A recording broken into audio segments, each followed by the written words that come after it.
आपकी आवाज में आज बात दमोह के दंगल और साख का सवाल बनी इस सीट पर मतदान से पहले जारी जुबानी जंग की। दमोह विधानसभा सीट पर उपचुनाव के लिए दोनों बड़े सियासी दलों ने कमर कस ली है। पहले कांग्रेस प्रत्याशी अजय टंडन और अब बीजेपी के प्रत्याशी राहुल लोधी ने चुनाव के लिए पर्चा भर दिया है, नामांकन कर दिया है। उपचुनाव दोनों ही सियासी दलों के लिए अहम है, इसीलिए नामांकन के लिए खुद सीएम शिवराज और प्रदेश अध्यक्ष वीडी शर्मा मौजूद रहे, मगर जुबानी तीरों से एक दूसरे को घायल करने की भरपूर कोशिश की जा रही है।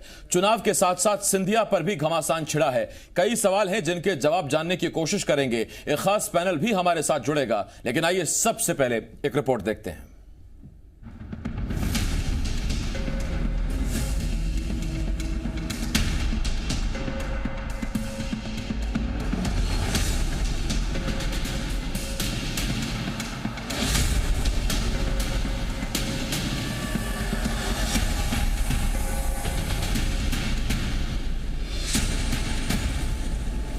दमोह विधानसभा उपचुनाव की रणभेरी बच चुकी है। सारे प्रत्याशी कमर कसकर मैदान में ताल ठोक रहे हैं। कांग्रेस के अजय टंडन के बाद अब बीजेपी के प्रत्याशी राहुल लोधी ने भी हुंकार भर दी।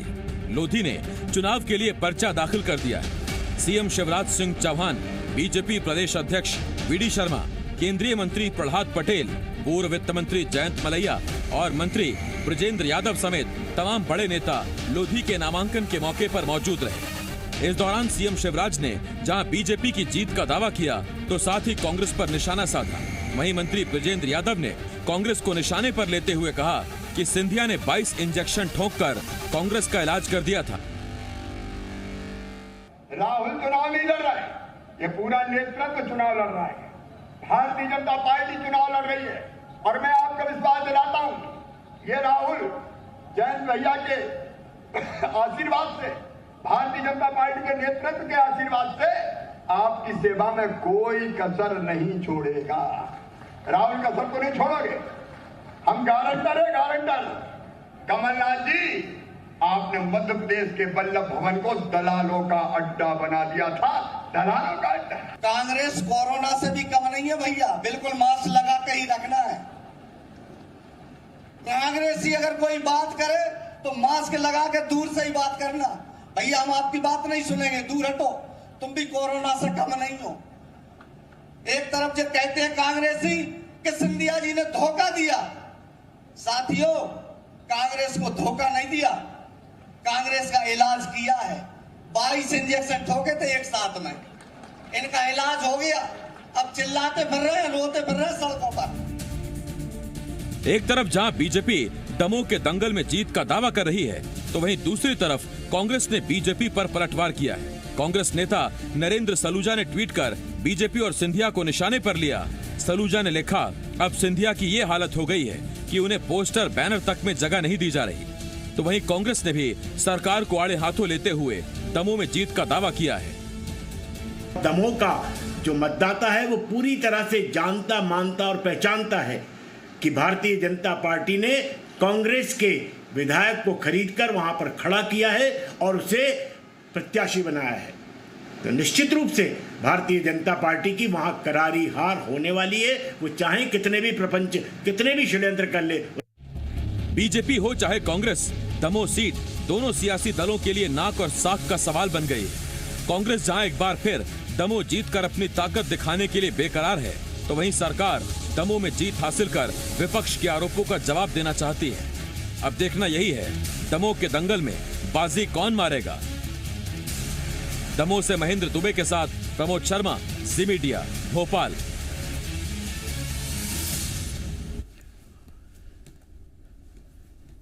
वैसे दमोह का दंगल इतना आसान नहीं है, दोनों के लिए साख का सवाल है और दोनों सियासी दलों को यहां से जीत कर जाना है।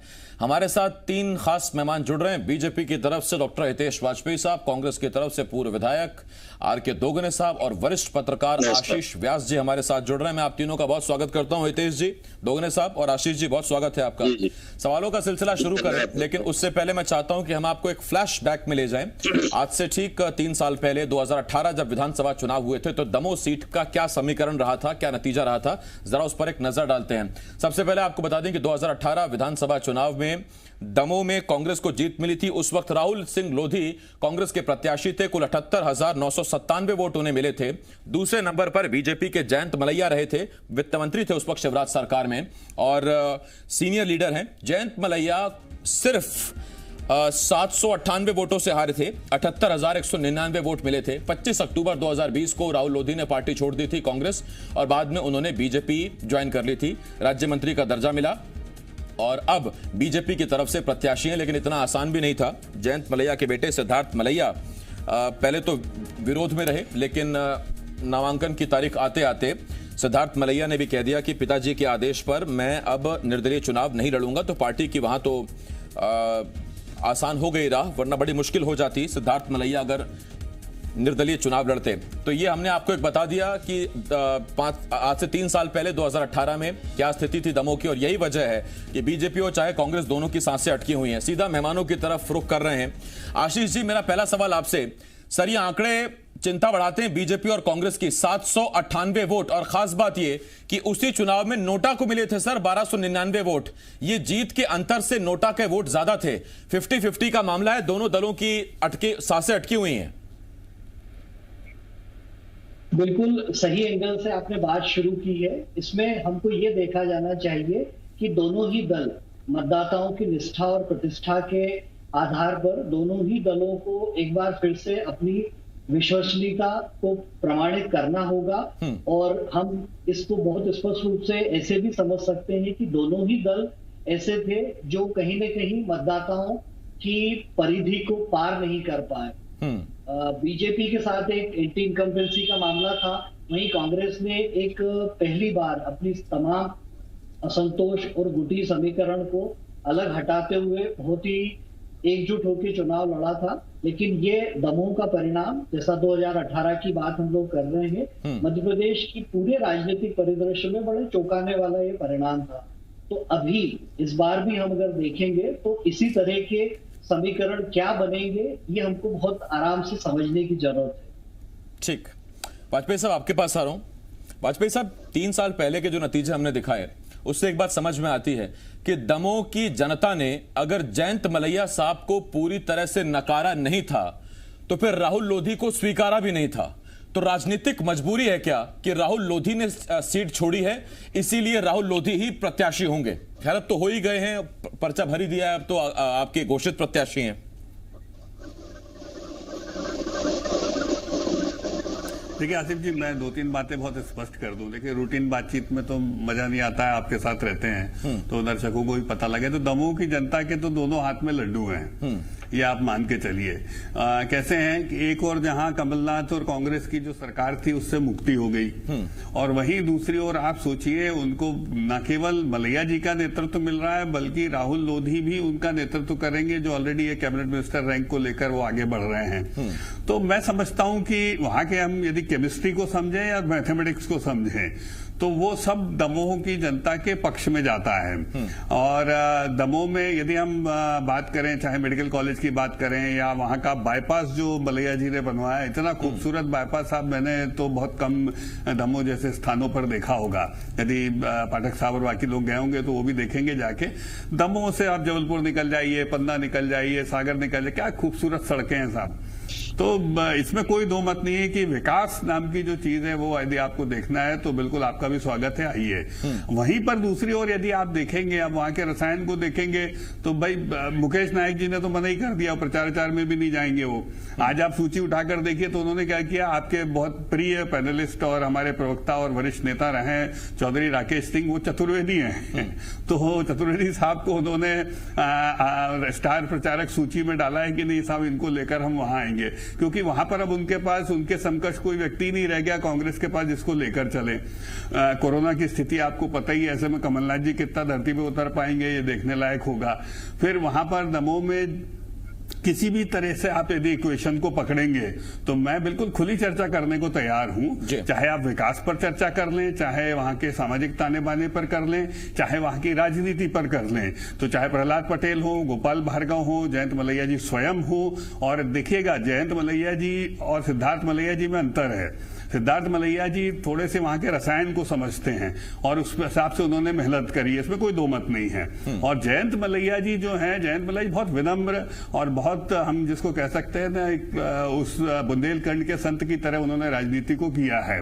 तो कभी कभी आपने जो चुनौतियां देखी है वो देखी, लेकिन सिद्धार्थ को जितना मैं जानता हूं वो बहुत बहुत कुशाग्र हैं वो। तो मुझे लगता है जब राहुल लोधी के रथ को, चुनावी रथ को सिद्धार्थ मलैया संभालेंगे तो मैं उसमें कोई अतिशयोक्ति नहीं देखता हूं। और इसीलिए आज हमारी मंडल की भी बैठकें वहां संपन्न हुई हैं, तो जहां पर आप देखेंगे कि कमलनाथ और कोरोना दोनों से जनता दमोह की आपको लड़ती हुई दिखाई देगी। और हम बहुत कंफर्टेबल तरीके से, मैं फिर रिपीट कर दूं आपको, मैं तथ्यों के आधार पर ये बात कह रहा हूं आसिफ जी, मैं और भी आपको 2-3 उदाहरण दे सकता हूं, लेकिन 17 दिन में हम उनको देखेंगे होते हुए, तो चर्चा जरूर करेंगे कि आप दमोह में देखेंगे कि बहुत आसानी से हम लोग बहुत अच्छे मतों से जीतेंगे। और दमोह का मेडिकल कॉलेज भव्य होता हुआ 23 के पहले हम उसको देखेंगे भी। ठीक, ये देखिए, ये और एक प्रधानमंत्री आवास जरूर देखिएगा, वहां जाके आप किसी को भेजिएगा। देखिए, कांग्रेस हमेशा से एक बात कहती रही और कांग्रेस का ये कहना रहा है कि बीजेपी वाले जितने नेता हैं ये अपनी ब्रांडिंग मार्केटिंग बड़ी अच्छी करते हैं। और वाजपेयी साहब शुरू से लेकर आखिरी तक उनका जवाब सुने तो इतने शानदार उन्होंने ऑफर दिए, डिस्काउंट दिए दमोह की जनता को, दोनों हाथ में लड्डू हैं, बाय 1 गेट 4 फ्री या बाय 1 गेट 5 फ्री, ये वाजपेयी साहब ने रख दी अपनी चीजें। दोगुने साहब, अब मैं आपके पास आ रहा हूं और मेरा सीधा सवाल आपसे यही है सर, 18 का आंकड़ा तो बहुत नजदीक का था, 800 वोटों का अंतर भी नहीं था दोनों प्रत्याशियों के बीच में। वाजपेयी साहब कह रहे हैं दोनों हाथों में लड्डू हैं, आप क्या ऑफर दे रहे हैं दमोह की जनता को? साहब क्या देंगे? आसिफ जी दोगुने साहब, आप सुन पा रहे हैं मुझे? हाँ सुन पा रहा हूँ। दोगुने साहब, हितेश वाजपेयी जी ने तो दोनों हाथों में लड्डू बता दिए दमोह की जनता को। आप क्या ऑफर देंगे सर? कौन सी मिठाई है आपके हाथ में? देखिए आसिफ जी वाजपेयी साहब दोनों हाथ में लड्डू लेके चल रहे हैं और उन्हें मालूम नहीं है कि मलैया साहब की क्या स्थिति है। मलैया साहब को अगर इतना बड़ा दर्द दिया है तो वो दर्द कहां से निकलेगा, इनको सुध नहीं है अभी। वो दर्द सिद्धार्थ को या मलैया जी को दर्द जो है वो दर्द भी निकलेगा। और दूसरा ये है कि राहुल लोधी अब गद्दार राहुल लोधी है। राहुल लोधी कैंडिडेट नहीं है, कांग्रेस जीती थी, राहुल लोधी नहीं जीता था वहां से, कांग्रेस जीती थी, कांग्रेस के वोट मिले थे, उससे जीता था वो। और अब गद्दार राहुल लोधी सामने है तो निश्चित ही इसका असर आएगा। और दूसरी बात, इन्होंने बोला कि 22 इंजेक्शन लगाए सिंधिया जी के।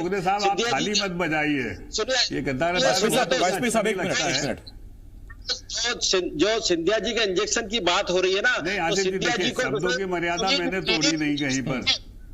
नहीं, इसी शब्द पर मैं एक सवाल दोगुने साहब से पूछ लेता हूं। दोगुने साहब, आपसे एक सवाल पूछ रहा हूं सर। दोगुने साहब, फर्ज कीजिए अगर राहुल लोधी इस चुनाव में जीत दर्ज कर लेते हैं तो इसका मतलब गद्दार नहीं है, इसका मतलब जनता ने उन्हें चुन लिया, आप ये मान लेंगे? देखिए, आज जनता पूरी वहां चिल्ला रही है। दमोह की स्थिति देखो आप उठा के, तो गद्दारी बोल रही है कि गद्दार राहुल लोधी जो कांग्रेस छोड़ के जिसने बहुमत दिया उसके आधार पर जिसने वोट दिए, कांग्रेस के नाम से वोट दिए थे उनको, उसको छोड़कर अगर चले गए हैं तो निश्चित ही उसका नुकसान उनको भोगना पड़ेगा। और उसके साथ ही मलैया जी का जो दर्द है उसका भी नुकसान भोगना पड़ेगा। इसलिए कांग्रेस वहां 100% जीत रही है। टंडन जी हमारे प्रत्याशी जीतेंगे। वाजपेयी जी को मैं भी चैलेंज कर रहा हूं। मैंने दोगुने साहब अपने पहले सवाल के जवाब में जो मैं चाहता था वो ये, और आपने जो बताया वो ये कि दरअसल कांग्रेस इसलिए जीत रही है क्योंकि वहां बीजेपी हार रही है। दोनों बातों में अंतर है, कांग्रेस जीत रही है या बीजेपी हार रही है। खैर, अगर मोटा मोटा देखें तो बात एक ही है, लेकिन कांग्रेस इसलिए जीत रही है क्योंकि बीजेपी हार रही है। ये बड़ा दिलचस्प है। मैं इस पर आता हूं दोगुने साहब आपके पास, आता हूं दोगुने साहब, इस पर मैं दोबारा आऊंगा आपके पास, आऊंगा मैं आपके पास। दोगुने साहब ने जिस एक शब्द का इस्तेमाल किया कि जनता कह रही है गद्दार राहुल लोधी, और वाजपेयी साहब ने उस पर आपत्ति जताई। ये आपत्ति कितनी जायज है जरा मैं पूछ लेता हूं। आशीष जी, एक तस्वीर आपको भी याद होगी, दमोह में पहुंचे हुए थे भूपेंद्र सिंह साहब मंत्री, और वो एक सभा कर रहे थे, कार्यकर्ताओं की मीटिंग ले रहे थे दमोह में, और उसी दौरान बीजेपी की उस सभा में ही नारे गूंजते हैं गद्दार राहुल लोधी। नतीजा भूपेंद्र सिंह को भी जवाब देना भारी पड़ जाता है। सिर्फ जनता तक ये शब्द है या नहीं मुझे नहीं पता, लेकिन अगर बीजेपी की मीटिंग में राहुल लोधी का कार्यकर्ता यूं विरोध करते हैं तो ऐसे कार्यकर्ताओं के साथ राहुल लोधी के जीतने के चांसेस बनते हैं क्या सर?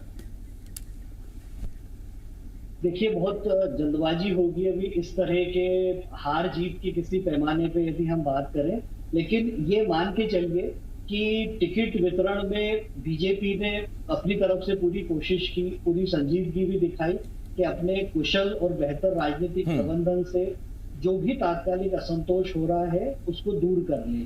लेकिन वर्षों से जो कार्यकर्ता वहां जुटे हुए हैं, लंबे समय से मलैया परिवार की वहां पर एक अपनी राजनीतिक पृष्ठभूमि और पेठ रही है, तो बहुत आसान नहीं होता। ये दमोह नहीं, प्रदेश में या देश में कहीं भी चले जाए तो इस तरह की स्थिति रहती है। अब ये भाजपा के लिए बड़ी चुनौती होगी कि इस तरह के असंतोष को वो कैसे दूर करती है। ये बिल्कुल भी माना नहीं जा सकता है कि इस तरह की कोई चीजें वहां पे नहीं होगी। अब ये भाजपा का स्थानीय नेतृत्व, वहां कार्यकर्ताओं के बीच का जो समन्वय है या जो स्टेट की लीडरशिप है, वो इसको कैसे मैनेज करती है, ये जरूर देखा जाना चाहिए। आशीष जी, लौट रहा हूं आपके पास। वाजपेयी साहब, कई बार किसी नेता को साधने के चक्कर में या साधने के लिए उसे डिप्टी सीएम बना दिया जाता है या कुछ और पद एडजस्ट कर लिए जाते हैं। सर, इत्तेफाक से विधानसभा का एक ही विधायक होता है, कोई डिप्टी विधायक नहीं होता। अगर राहुल लोधी चुनाव जीतते हैं, जो आप दावा कर रहे हैं, इसका मतलब साफ दमोह से सिद्धार्थ मलैया की भविष्य की दावेदारी खत्म। मलैया समर्थक क्या ये चाहेंगे? और उस मीटिंग का जिसका मैंने जिक्र किया, सर, ये वही कार्यकर्ता हैं जिनका साथ राहुल लोधी को चाहिए चुनाव जीतने के लिए। देखिए, मैंने आपको आसिफ जी बहुत स्पष्ट बताया। एक तो आपके सवाल का मैं वो बता दूं कि क्या निष्कर्ष रहा। आपने मुझसे पूछा तो मैंने मेडिकल कॉलेज की बात करी, बाईपास की बात करी, इंडस्ट्रियलाइजेशन की बात कर सकता हूं मैं, सड़कों की बात करी। लेकिन वहीं पर आपने दोगुने जी से बोला तो उन्होंने थाली बजाना और गालियां देना शुरू कर दिया। तो दमोह की जनता तय कर ले कि भारतीय जनता पार्टी के पास देने के लिए क्या है और कांग्रेस के पास केवल गालियां, उकसाएगी आपको कि ऐसा कर लो, ऐसा कर लो। एक बात। दूसरी बात जो आपने बहुत महत्वपूर्ण करी है, देखिए सिद्धार्थ डोगरे साहब, एक मिनट। डोगरे साहब, मैंने उस टाइम जब आप बोल रहे थे वाजपेयी साहब टोक रहे थे, मैंने तब उनसे रिक्वेस्ट की थी, मैं आपसे कर रहा हूं, बोलने दीजिए एक मिनट। जी जी जी जी, वाजपेयी साहब बोलिए। तो डोगरे साहब, जो आसिफ भाई ने पूछा है, सिद्धार्थ भाई जो हैं वो हालांकि मुझसे छोटे हैं और मैं उनको बहुत अच्छे से जानता हूं।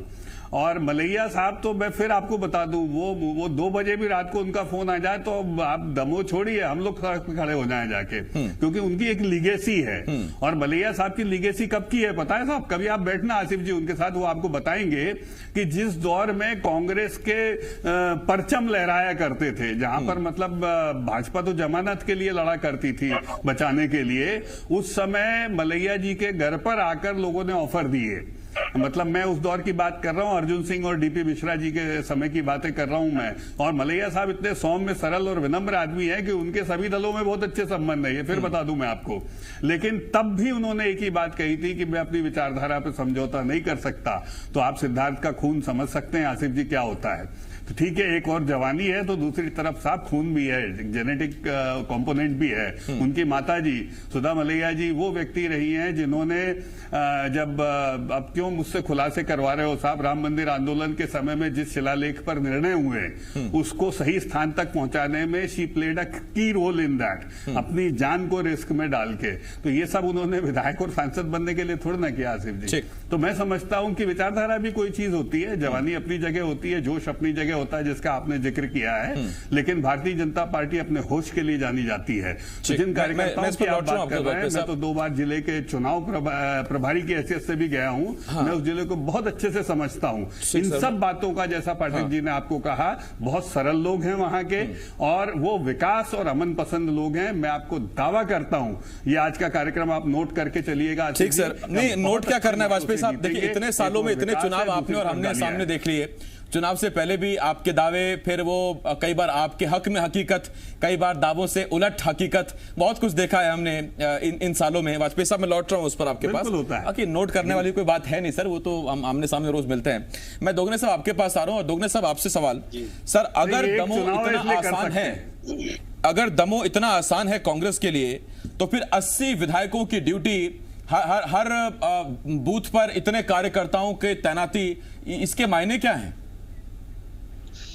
देखिए आसिफ जी, ये चुनाव है, चुनाव में सब जायज है। काम अपने कार्यकर्ता अपने नेता करते हैं अपने अपने क्षेत्र में। हमारे क्षेत्र एक पूरा मध्य प्रदेश में सिंगल चुनाव है तो 80 विधायक लगे हैं, तो कोई बड़ी भारी बात नहीं है। यहाँ तो देखिए कि आपके मुख्यमंत्री तक वहाँ कितने राउंड लगाएंगे, आप गिनती कर लीजिए, गिन नहीं पाओगे आप कितने राउंड लगाएंगे मुख्यमंत्री जी, प्रदेश अध्यक्ष जी कितने राउंड लगाएंगे, क्योंकि ये भाजपा प्रधानमंत्री तक आ जाते हैं छोटे छोटे से चुनाव में। तो बात आप ये होते छोड़िए आप कि कितने लोग लगे हैं, पार्टी के लोग हैं, पार्टी के जिताने के लिए लगेंगे, चुनाव लड़ेंगे, चुनाव तरीके से लड़ेंगे, उसके लिए व्यवस्था बनाने के लिए वो गए हुए हैं, तो उसका कोई बड़ा भारी वो असर नहीं पड़ता है। मेरा कहना है यूज एंड थ्रो वाली बात जैसे कर रहे हैं, या बाबी से, जैसे अभी आपने सुनाया कि बाबी से इंजेक्शन लगा के हमने कांग्रेस को घायल कर दिया, या सिंधिया जी के इंजेक्शन ने घायल कर दिया, तो ये क्या दोगे दमोह की जनता को? है जिस तरह से राहुल गलोदी का भी वो हाल होना है। साहब क्या दोगे आप दमोह की जनता? मुझे लगता है इस डिबेट में जितना सब कुछ निकलना चाहिए वो निकल चुकी है। हालांकि दोगुने साहब जब आप ये कहते हैं कि ये चुनाव है, चुनाव में सब कुछ जायज है, तो बीजेपी अगर लोधी को फिर से प्रत्याशी बना रही तो वो भी फिर जायज होना चाहिए। दोनों तरफ से फिर everything is fair in love and war, तो फिर दोनों तरफ से होनी चाहिए। खैर शुभकामनाएं दोगुने साहब आपको भी, वाजपेयी साहब आपको भी बहुत बहुत शुभकामनाएं। 2 मई को नतीजे आएंगे तब मालूम चल पाएगा। बहुत धन्यवाद आशीष जी, बहुत शुक्रिया आपका हमारे साथ जुड़ने के लिए। वाजपेयी साहब, दोगुने साहब बहुत शुक्रिया।